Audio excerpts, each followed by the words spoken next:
Vamos a revisar entonces lo que es la enfermedad renal crónica.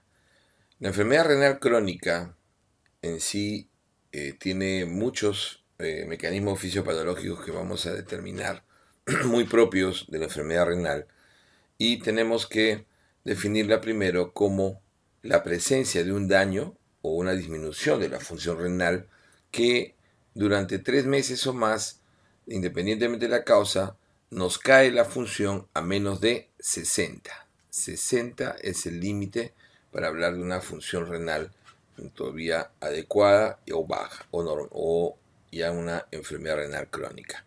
Definitivamente comparado con lo que es un riñón de un joven, obviamente esto es diferente, pero no hay justificación, ¿no? Digamos que en la caída progresiva de la función, que empieza a partir de los 40 años, ¿no? A partir de los 40 años uno empieza a perder función renal. Si nosotros la vamos disminuyendo de 100 en 1 por año, aproximadamente llegaremos a 60, ¿no? A los 80 años promedio. Entonces, aproximadamente ahí todavía uno podría discutir esta situación de llegar a 60, ¿no? milímetros por minuto. Definitivamente, cualquier persona que tenga una caída persistente, pero persistente por 3 meses, de 60, es un paciente que entra en esta clasificación. Adicionalmente a eso, el que tenga un daño persistente por 3 meses. ¿Qué significa un daño renal? Proteinuria, por ejemplo, hematuria, por ejemplo, hematuria glomerular, o también, por ejemplo, alteraciones electrolíticas persistentes, dependientes del hígado, del riñón, en este caso, o que tenga un cambio ¿no? en la anatomía patológica que sea persistente durante ese tiempo. Entonces son los marcadores de daño renal. La clasificación de la enfermedad pasa por la clasificación en realidad de la funcionalidad, ¿no? Entonces tenemos, ¿no? el grado 1 de función, esos estados de filtración glomerular, donde el paciente está normal, ¿no? Está normal o alto, ¿no? Incluso hablamos a veces de hiperfiltración. La hiperfiltración es mayor, ¿no? de 150. Entonces la hiperfiltración mayor de 150. Que vamos a hablar en algunos estados de hiperfiltración, como por ejemplo en la nefropatía diabética. También tenemos ya la leve disminución, que es justamente lo que se va a hacer progresivamente a lo largo, a partir de los 40 años, ¿no? hasta el término de la vida, más o menos 1 mililitro por año, ¿no? que es la leve disminución que se presenta en cualquier persona.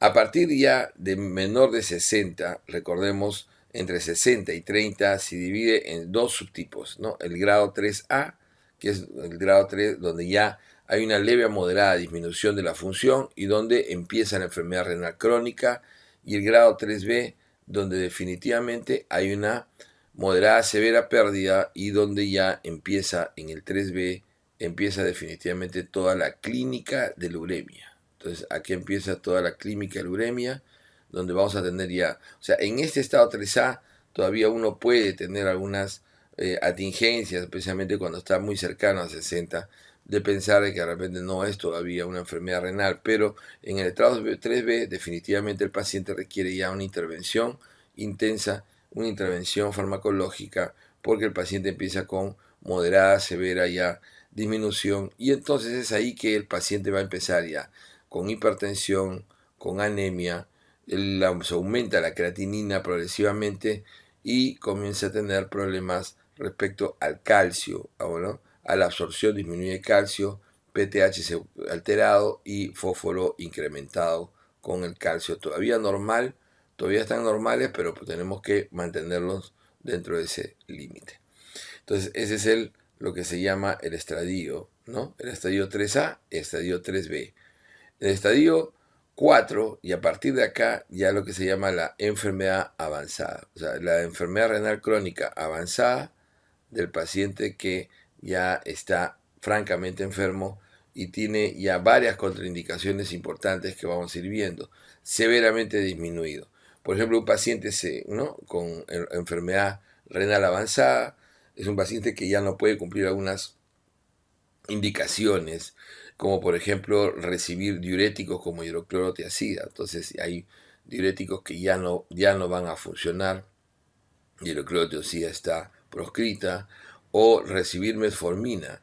La metformina está proscrita a partir de este estadio. Entonces ya no pueden, son pacientes que tienen ya alto riesgo de desarrollar acidosis, hipercalemia. Entonces los YECA y ARAS acá, por ejemplo, tienen que usarse con mucho cuidado, incluyendo la espironolactona. La espironolactona también tiene que usarse con mucho cuidado, siendo estos ya aquí, en el estadio 5, proscritos.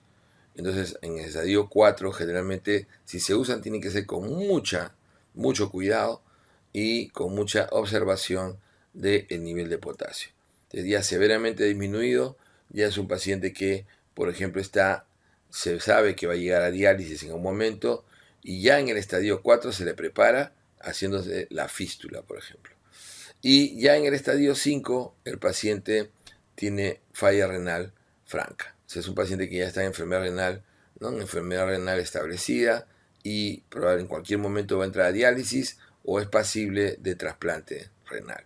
Entonces, ese es más o menos, en resumen, cómo avanza, cómo se presenta la enfermedad y cómo va desarrollando. Vamos a establecer mucho mejor eso. Los estadios, estos estadios de enfermedad, también hay que ver el estadio pronóstico. O sea, un paciente puede evolucionar muy lento como muy rápido esta enfermedad, y eso lo va a hacer también en función de estadios pronósticos que uno puede establecer con la albuminuria. La albuminuria, la microalbuminuria, nos va a ayudar muchísimo a poder establecer eh, una planificación sobre el paciente. Por ejemplo, un paciente que no tiene microalbuminuria, que tiene menos de 30, es un A1. Entonces, A1 es un paciente que tiene buen pronóstico. Entonces, esta albuminuria normal, leve, básicamente normal, le da buen pronóstico. Hay un buen pronóstico en estos pacientes, y la evolución va a ser lenta en su proceso de enfermedad. Un paciente que tiene un A2, ya que está botando, pero tiene una microalbuminuria importante de 30 a 300, entonces que hay un moderado incremento, el pronóstico es mucho menor. Es más, es un pronóstico sombrío, es un paciente que va a haber una mayor progresión de la enfermedad. Entonces la progresión va a ser mucho más rápida si es que tiene microalbuminuria. Y un paciente que pierde más de 300 miligramos al día, severo incremento, es de mal pronóstico. Entonces el pronóstico nos va a ayudar la albuminuria. La albuminuria, sabemos nosotros que es un marcador de enfermedad importante, un marcador de daño, específicamente en el paciente diabético. También tener en cuenta que es un marcador incluso de enfermedad de riesgo cardiovascular elevado, que tenemos que tener siempre en cuenta. Entonces los pacientes se presentan fundamentalmente con este gran problema. Vamos a medir la filtración glomerular. Recordar que la mejor manera de medirla, la evaluación, es siempre la medición con la evaluación de Crocroft-Gault, que es en realidad una ecuación clásica donde uno tiene, ¿no? Eso siempre tiene que tenerlo en cuenta. Entonces, donde uno le resta a 140 la edad y lo multiplica por el peso ideal sobre 72 por la creatinina. En la fórmula clásica, recordar que se multiplica por 0,85 si es mujer y por 1 si es varón.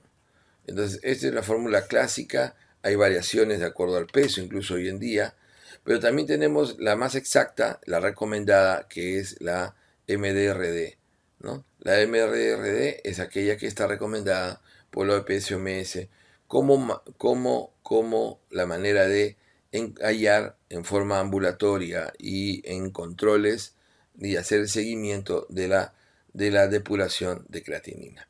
La medición de la depuración por orina 24 horas es básicamente indicado al paciente que se tiene sospecha de enfermedad renal y que tiene que hacerse en forma de indicaciones bien precisas durante 3 días. Esa medición tiene que tener una diuresis. El gran problema de esta medición es el hecho de que no hay una orina constante en el ser humano, salvo que el paciente tenga una dieta constante durante 3 días ¿no? En el mismo volumen, el mismo tipo de alimento.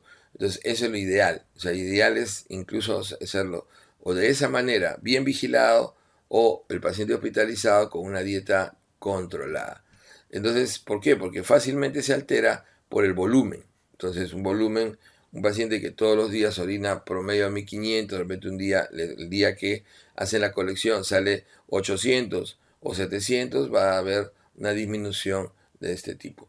Además también está la masa muscular, que a partir de los 50 años disminuye progresivamente y muy variable en el ser humano. Y entonces esa disminución de la masa muscular también nos va a disminuir esta medición de la depuración. Por ello la depuración de creatinina es una prueba que siempre se va a hacer, pero no es la prueba clave. Vamos a hacer seguimiento con el MDRD.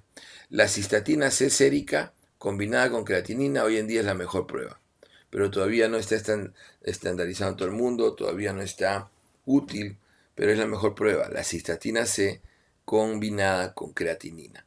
Después en las imágenes, la ecografía es básica. La ecografía no solamente nos va a evidenciar cualquier alteración morfológica, sino nos mide la relación, ¿no?, córtico-medular, la relación corteza-médula, que es fundamental y que cuando está por debajo de 11 centímetros, cuando es menor o igual a 11 milímetros, es una córtico-medular muy reducida que definitivamente ya correlaciona con una enfermedad renal muy avanzada y un riñón ya perdido.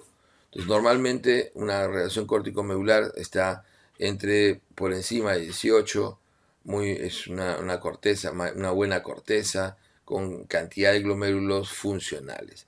Cuando se pierde la corteza, entonces prácticamente la función ha caído en ese riñón completamente. Y esto es importante para tomar decisiones de salvar o no el riñón en intervenciones, por ejemplo, colocación de una nefrostomía. Adicionalmente a eso, el tamaño del riñón es importante. Nosotros sabemos que el riñón mide entre 10 a 11 centímetros, un riñón mayor de 12, generalmente unos riñones grandes. Tenemos lo que es el diagnóstico diferencial de lo que es riñón grande. El riñón grande clásico, que nos podemos nosotros hacer un diagnóstico diferencial, ¿no?, cuando hay fallas renales. Porque cuando hay falla renal, un paciente puede una ecografía, que es lo usual. Lo usual sería encontrar un riñón pequeño, un riñón con una córtico-medular reducida, un riñón no esclerótico. Pero un riñón grande podemos verlo, por ejemplo, en los pacientes hiperfiltradores en su enfermedad, como es la diabetes mellitus, la nefropatía diabética. Lo podemos ver en aquellos que filtran proteínas de bajo peso, como en la amiloidosis, como el mieloma múltiple, en aquellos que tienen riñones grandes, ¿no?, por su misma estructura, como la poliquistosis renal, enfermedad poliquística renal, o también en aquellos que hacen un riñón grande por obstrucción, una hidronefrosis, por ejemplo, o aquellos que tienen el tumor clásico, el hipernefroma. El hipernefroma también va a dar un riñón grande. Además de eso, filtrador también es el VIH. Tener en cuenta aquellos que son hiperfiltradores y que tienen estructura de riñón grande. Pues eso es bueno para el diagnóstico diferencial. Entonces hemos visto las pruebas que necesitamos hacer en estos pacientes y cuáles son las causas. Las causas de enfermedad renal, la número 1 obviamente es la nefropatía diabética, que está dentro de las causas glomerulares más frecuentes. Hay una serie de enfermedades glomerulares que vamos a estudiar, primarias, ¿no?, primarias y secundarias, especialmente autoinmunes, ¿no?, síndromes nefríticos, especialmente aquellos que dañan específicamente al glomérulo, pero de las causas glomerulares, fundamentalmente la secundaria a diabetes es la que tiene la mayor parte, casi prácticamente un tercio de todos los pacientes renales crónicos son nefropatía diabética. Y de ahí le sigue las causas vasculares, que también son múltiples las causas vasculares, pero vamos a tener la hipertensión, la nefroesclerosis por hipertensión, como la número 2 en la general, no solamente la número 1 de la vascular, sino la número 2 en general de las causas de enfermedad renal crónica. Y de ahí tenemos causas tales como la poliquistosis renal, que siempre hay que acordarse que en el adulto es no autosómica recesiva, y en el y en el niño autosómica, ¿no? Autosómica, perdón, dominante, y en el niño autosómica recesiva. Ok. Y entonces tenemos nosotros que el paciente con enfermedad renal es asintomático generalmente ¿no? Es asintomático generalmente al inicio. Entonces al inicio lo primero que se va a presentar es poliuria y nicturia. O sea, en el estadio generalmente G3A, el paciente pues, comienza a presentar poliuria y nicturia clásico por inicio de retención leve de líquidos. Pero a partir de ahí comienza ya a tener una retención de agua y sodio y a producir hipertensión fundamentalmente por actividad del sistema YECA, ¿no? Del sistema renina, angiotensina, aldosterona, que va a estar completamente alterado. Entonces el genema renina, angiotensina, aldosterona comienza a alterarse y esto definitivamente comienza a producir hipertensión renovascular. La anemia va a empezar muy temprano por fibroesclerosis. Recuerden que a partir de los fibroblastos intersticiales del intersticio van a producir, básicamente, son los productores de la eritropoyetina.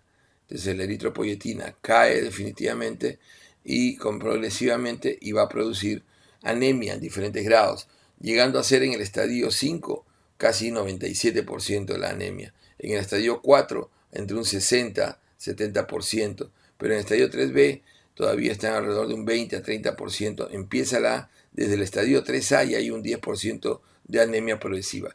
¿Qué tipo de anemia? Anemia normocítica normocrómica. Anemia normocítica normocrónica con generalmente una ferritina normal, ¿no? Normal, raramente alta, generalmente alta cuando hay procesos inflamatorios crónicos intercurrentes. Pero es una normocítica normocrónica con ferritina normal y es una anemia ferropénica. Es ferropénica.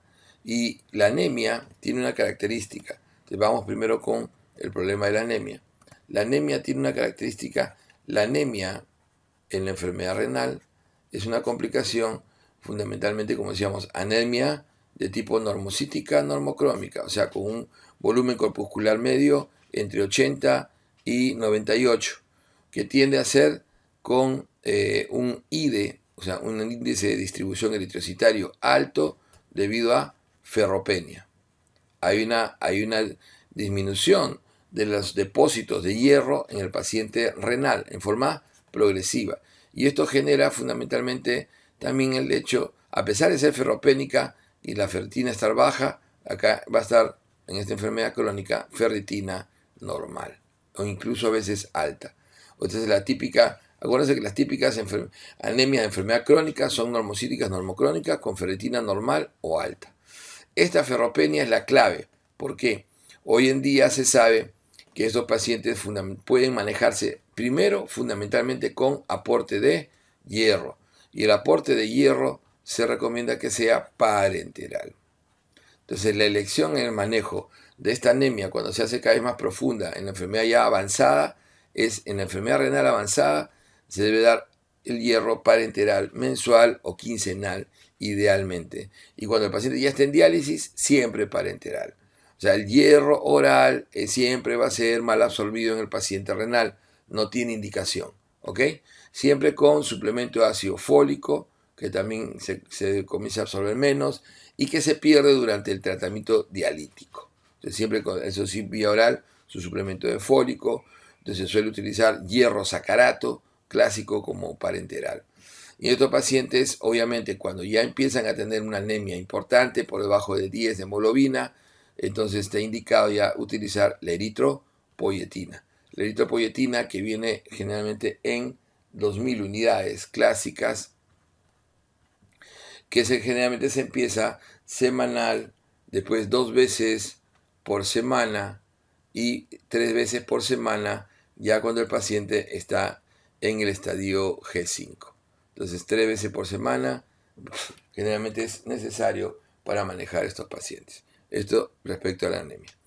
De ahí tenemos al paciente, va a haber un aumento progresivo de la creatinina. Recordemos que la creatinina aumenta en forma inversa. Siempre uno tiene que darse cuenta que la creatinina, por ello es que observarla de ser que es importante, pero tener en cuenta que recién empieza a dar, porque esta es la curva de la creatinina, donde acá está la función normal, ¿no? Más de 90. El paciente cuando recién está alrededor de 50 de función, nosotros tenemos acá 1 de creatinina, recién comienza a elevarse ligeramente. Y entonces a partir de ahí la progresión es muy marcada. 40, si se dan cuenta por el tipo de curva, ya va a estar generalmente alrededor de 2. 30, y entonces de esa manera se va, ¿no? Va incrementando. Sin embargo, en los primeros estadios no hay mucha diferencia. Recordemos que la creatinina en el varón es entre 0.7 y 1.2, ¿no? Más o menos entre 0.7 y 1.2, y en la mujer entre 0.6 y 1.1. Y entonces ese es el rango de creatinina. De ahí tenemos fundamentalmente el paciente que hace ya alteración del metabolismo del calcio. Y esto es importantísimo, importantísimo que lo entiendan. Porque ustedes saben que la PTH es fundamentalmente la hormona que va a controlar el calcio. Cualquier alteración del calcio, cualquier caída microsomal del calcio, recordemos nosotros que la hipocalcemia, ¿no? Nosotros tenemos una leve caída menor de 8.4. Tenemos una moderada caída por debajo de 8.0 y una severa caída por debajo de 7.5. Y entonces vean ustedes cómo a un paciente, por ejemplo, que tiene menos de 7.5, que uno podría pensar que no es muy fuerte la caída, este paciente ya requiere reposición urgente y parenteral de calcio, mientras es una emergencia, mientras que por debajo de 8 el paciente ya es sintomático, ya empieza a presentar tetania. O sea, rápidamente se presenta la tetania. ¿Se dan cuenta? Acá todavía es asintomático, pero esto debe ser, ya detectado esto a nivel de las paratiroides, se eleva la PTH, porque la PTH tiene la función fundamental de que, sabemos nosotros que la PTH va a reabsorber calcio en el túbulo distal y va a bloquear la reabsorción de fósforo. De esa manera, ¿por qué? Porque necesitamos elevar el calcio y al bloquear la reabsorción de fósforo, el fósforo inhibe la transformación. Si nosotros tenemos acá nuestro túbulo, ¿no? Nuestro túbulo distal, entonces, este es nuestro túbulo distal, entonces sabemos nosotros que en el metabolismo del calcio del hígado viene el calcifediol.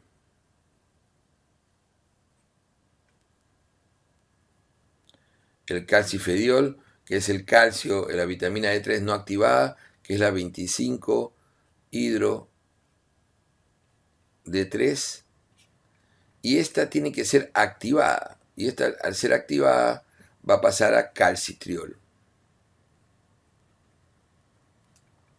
que es la 1,25 dihidro D3. Esta activación la hace una alfa hidroxilasa.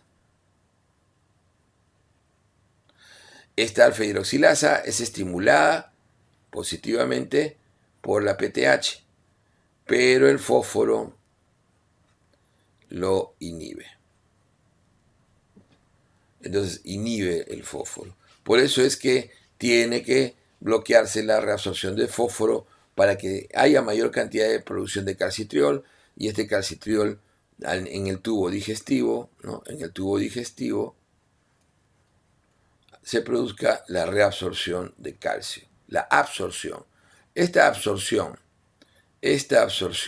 intestinal de calcio es netamente dependiente de calcitriol, pero miren que también la absorción de fósforo. 90% es responsable. Por ello es que el calcitriol, la vitamina D activada, se considera de actividad hormonal. Entonces vean cómo todo está en la naturaleza normal, ¿no? Entonces de esa manera mantenemos la calcemia, un PTH reabsorbiendo, un PTH que bloquea la reabsorción de fósforo, que estimula la formación de calcitriol, un calcitriol que puede ser bloqueado con este fósforo, entonces que por eso es disminuida su absorción. ¿Qué pasa en la enfermedad renal crónica?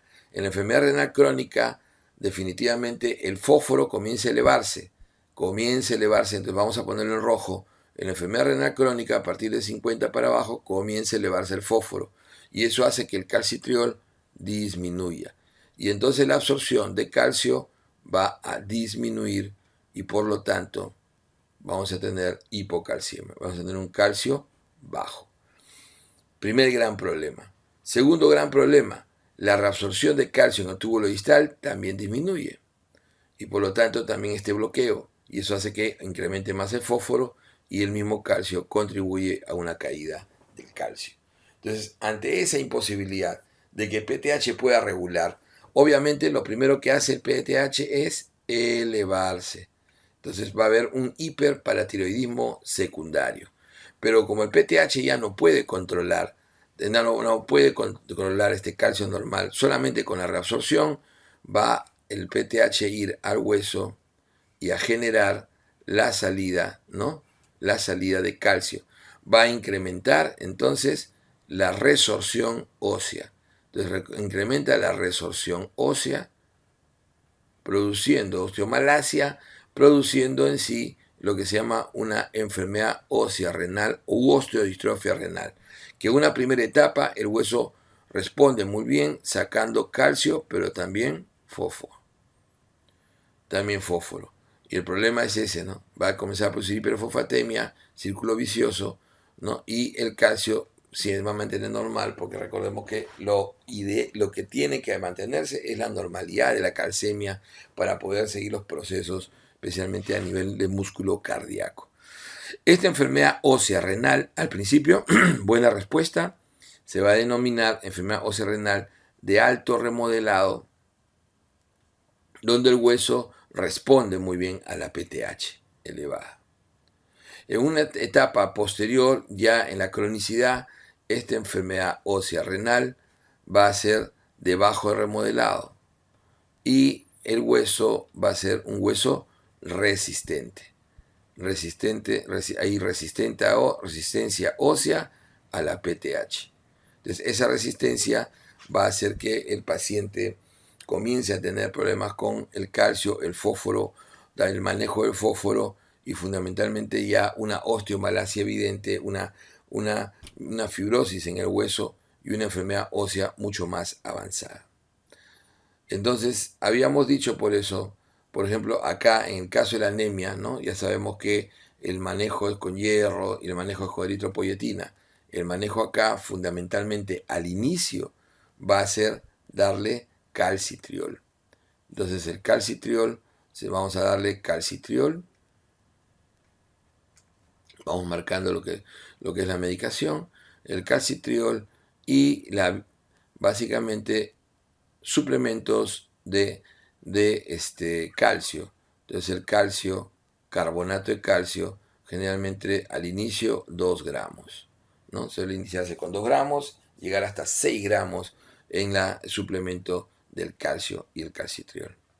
Tener en cuenta que posteriormente esto va a ser, también hay que manejar el fósforo, dieta baja en fosfatos, una dieta baja en fosfatos y quelantes del fósforo pueden ser necesarios para manejar la hiperfosfatemia, porque vamos a tener una hiperfosfatemia que manejar.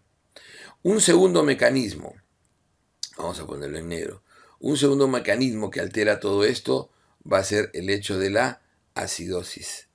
En el caso de la acidosis, y vamos a avanzar un poco, la acidosis metabólica que se produce es una acidosis metabólica anion gap muy elevado, porque el gran problema acá es que comienza a tener disminución de la excreción de los ácidos no volátiles en el túbulo distal.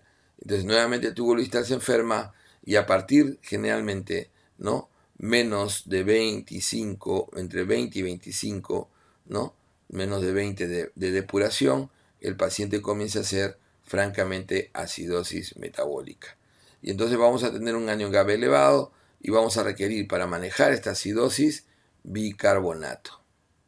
Entonces se requiere ya que el paciente ingiera bicarbonato en forma de cápsulas diarias para poder ir controlando esta acidosis metabólica.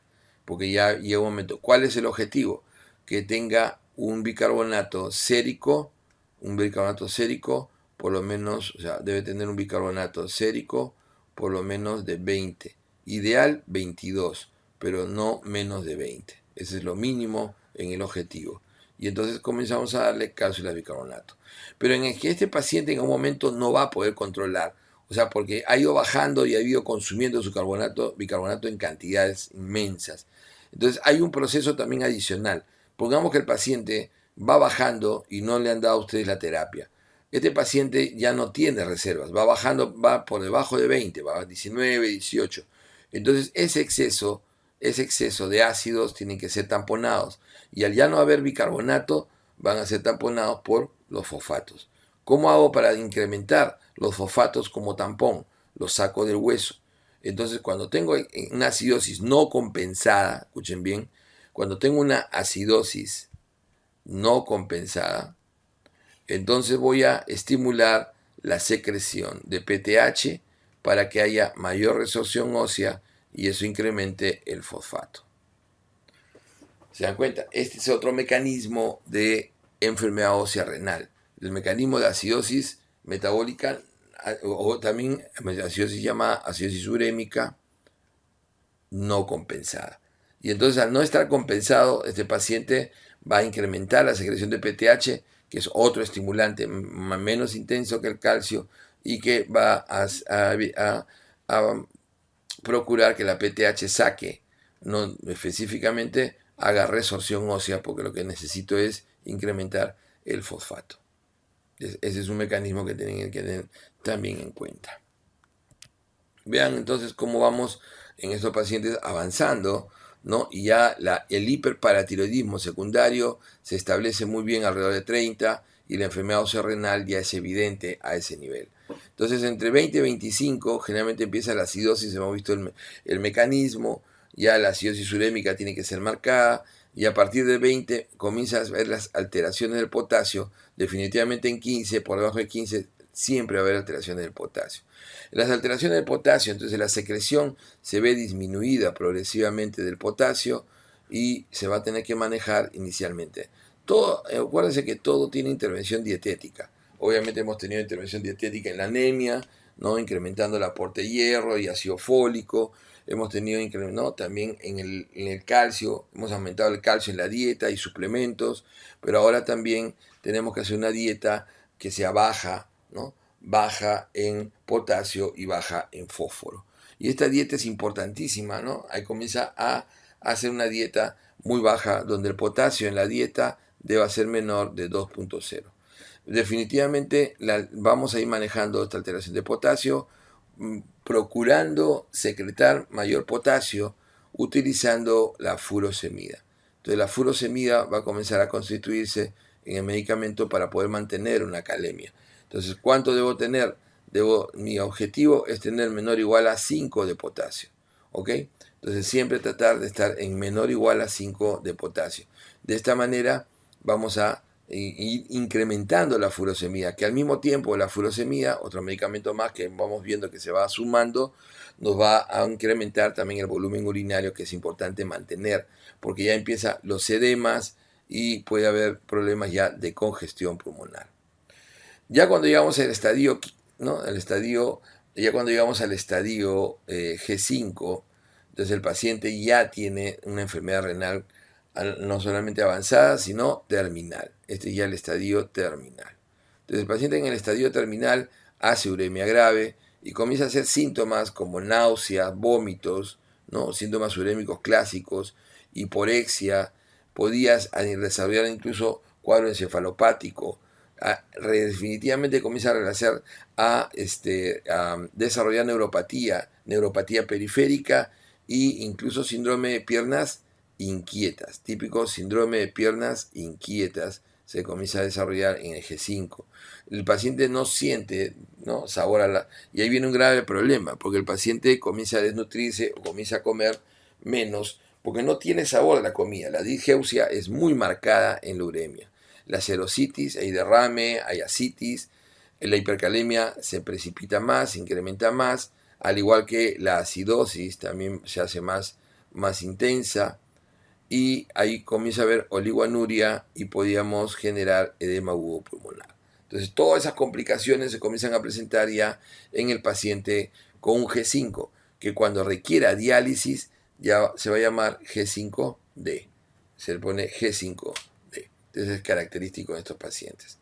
Entonces vamos a ir marcando cómo es el manejo de estos pacientes. Entonces el manejo de estos pacientes pasa fundamentalmente por el manejo del, hemos visto ya, el manejo de la anemia, fundamental, eritropoyetina y hierro endovenoso, ya sabemos ya.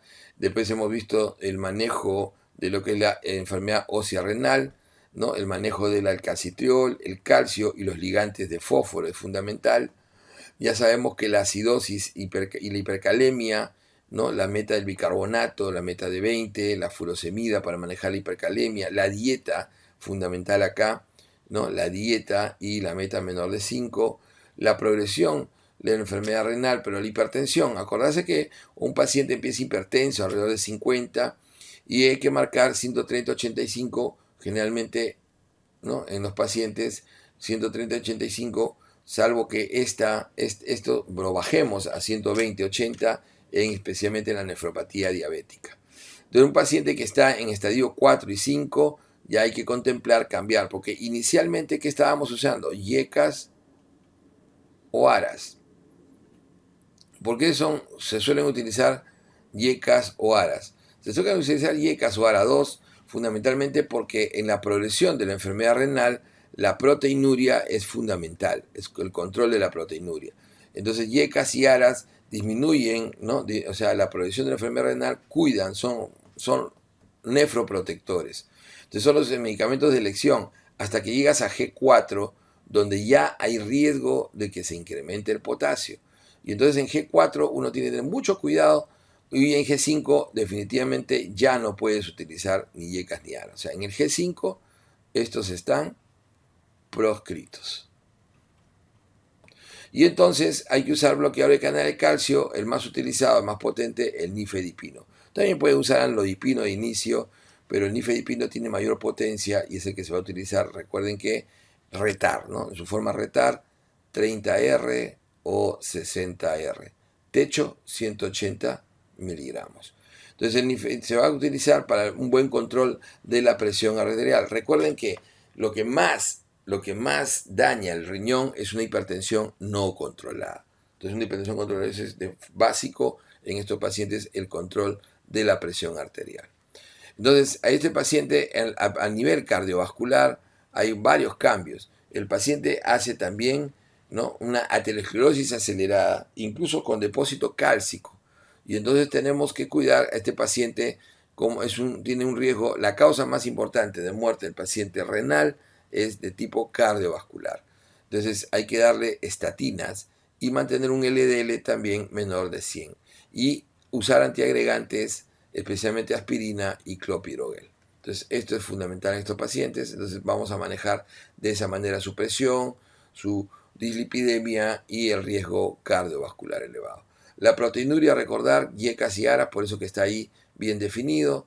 Y la meta es tener menos de 0,5 gramos al día de pérdida de proteína, y la restricción salina, fundamentalmente un sodio siempre menor de 4 y evitar edemas. Entonces un paciente, como ven, va avanzando este problema renal y podemos tener grados en donde el paciente clínicamente podría presentar una acidosis urémica, por ejemplo, que no compensa, que no tiene compensación con el manejo médico. También podríamos generar en estadio G4, G5, especialmente en G5, un paciente que haga una hipercalemia, igual, que no compense con el tratamiento médico. También el paciente puede comenzar a hacer congestión pulmonar, le damos diuréticos, más congestión, restricción hídrica estricta, mayor cantidad de furosemida, que la furosemida puede llegar hasta 80 miligramos al día por vía oral, o puedo ponerle incluso parenteral hasta 200 miligramos, y el paciente, a pesar de eso, no hay control médico y está congestivo. Entonces estas tres son condiciones de descompensación. la acidosis urémica, la hipercalemia y el edema agudo pulmonar que pueden requerir diálisis de urgencia. Hemodiálisis de urgencia son emergencias dialíticas. ¿Qué otras son emergencias dialíticas? Que el paciente desarrolle pericarditis urémica, que el paciente haga encefalopatía urémica, que el paciente haga una hemorragia digestiva alta de tipo urémica. Generalmente lo hace, ¿no?, basado en una disminución severa de la agregación plaquetaria. Entonces, con estas son las indicaciones de hemodiálisis de urgencia. Pero ¿cuándo empezaré la diálisis? Ya no tanto de urgencia. Recuerden que acá, generalmente en estos casos, una sola diálisis, una sola hemodiálisis va a mejorar al paciente. Pero en el caso de la pericarditis, la encefalopatía, la hemorragia digestiva, especialmente la pericarditis, son secuenciales. Estos suelen ser ya, se da una, la primera, que es la que mejora un poco al paciente, y de ahí secuencial interdiario para poder corregir el problema. Y entonces así tenemos que es la terapia final. Paciente en G5 de intradiálisis. Entonces, definitivamente la terapia dialítica es una terapia que requiere, básicamente es una terapia de reemplazo, que generalmente en G4 el paciente debe hacerse lo que se llama la fístula arteriovenosa, que es básicamente juntar una arteria y una vena y poder tener línea arterial, línea venosa, de tal manera que nunca se va a punzar una arteria, siempre se punza la vena, porque es la única que se retrae después de sacar la aguja. Y entonces, para poder sacar a buen flujo, esta vena tiene que tener un flujo casi arterial. Por eso se establece la fístula arteriovenosa. Si no hay fístula arteriovenosa, en la terapia de reemplazo, entonces se requerirá definitivamente de un catéter venoso central de diálisis, que son catéteres que pueden ser temporales, pueden ser catéteres permanentes, el PermanCat, y incluso cuando ya tienen cuadros fibróticos que no permiten colocar, porque han tenido varios catéteres a nivel, ¿no?, de la subclavia y de la yugular, van a requerir catéteres, o también han tenido ya en femoral, pueden requerir incluso los catéteres translumbares. Principal problema de estos catéteres, al margen de que van fallando, ¿no?, con el tiempo o por la fibrosis, fundamentalmente la infección de catéter. Entonces la infección de catéter es fundamentalmente algo que hay que observar en el tiempo. Generalmente estafilo, ¿no?, Staphylococcus aureus es la causa más importante, también bacilos gram negativos, los pacientes están a veces hospitalizados, y tener en cuenta que la infección de catéter es algo que se suele observar en el paciente que comienza a hacer fiebre durante o después de la diálisis. Entonces justamente coincide los picos febriles con la diálisis. Tratamiento vancomicina.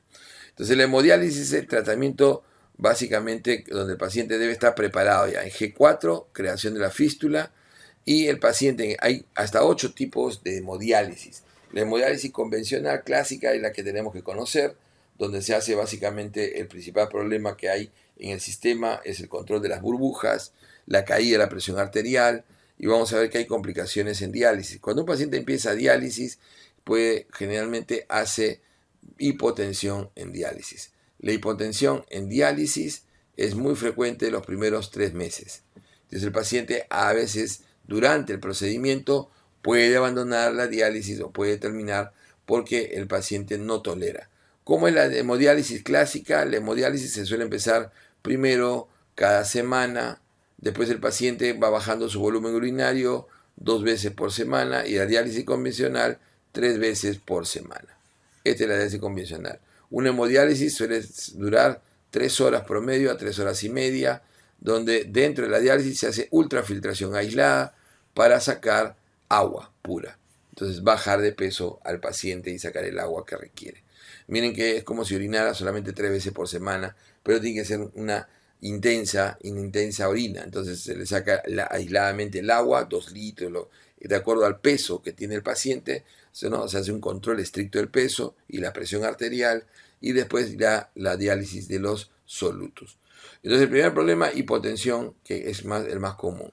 Después está el síndrome de desregulación en diálisis.